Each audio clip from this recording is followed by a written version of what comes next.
I was 28 years old when I decided to get tested for the BRCA gene. My mother, her mother, and 3 of my maternal aunts were all diagnosed and died of breast cancer. The results came back that I was BRCA positive, which carries the risk for ovarian and breast cancer. And I said, okay, well, what are my options? And they said, for the gene, we recommend a double mastectomy. When I was getting ready to have my mastectomy, there wasn't a whole lot of thought to, will I completely lose sensation? But that's what ended up happening. I lost all sensation in my chest. Tara never had breast cancer. She underwent prophylactic mastectomies and reconstruction with implants. People do not realize that when a woman undergoes a mastectomy, the breasts afterward, even if you're reconstructed, can be numb and usually are numb. And the reason for that is the mastectomy removes all of the tissue, including the nerves. If the breasts are left numb, I think it's really odd for the patient to feel like they have a part of their body that they just don't feel connected to because they can touch it, someone can brush against it, and they don't even know anything is happening to it. I don't know if I clearly envisioned a future with the implants because I knew that that was sort of a finite decision. I knew that the implants don't last for your entire life.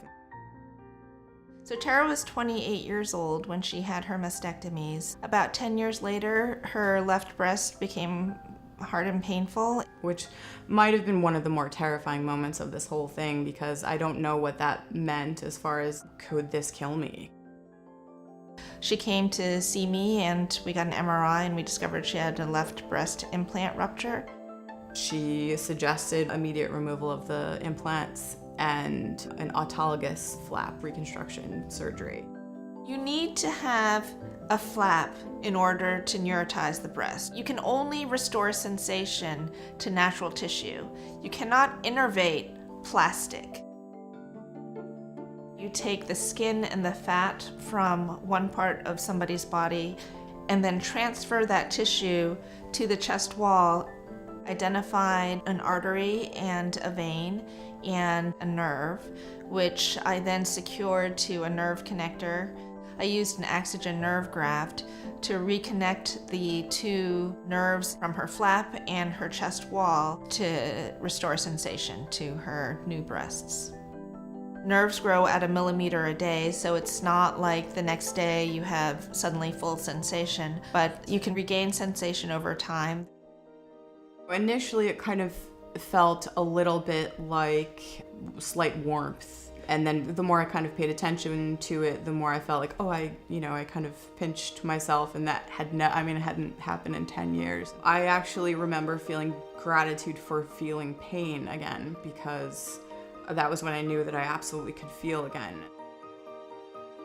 I almost think that rupturing, as scary as that was, I almost am grateful because I might still have my implants in and I might still kind of be walking around with an invisible shell around myself. Maybe not engaging in the world as much as I would if I just had more natural breasts. I like to restore sensation to somebody's breast because frankly, I put myself in the woman's shoes, and if it were me, that's what I would want. It may take an extra 15 minutes to reconnect the nerve, but that's sensation that a person will have for the rest of her life. It's been just over a year now since that surgery, and I can jump in, into the pool as hard as I want to or play with my dog. I take for granted how normal I feel now and how little I have to worry. I'm very happy with the outcome of the surgeries and can look forward and feel like it's going to be okay.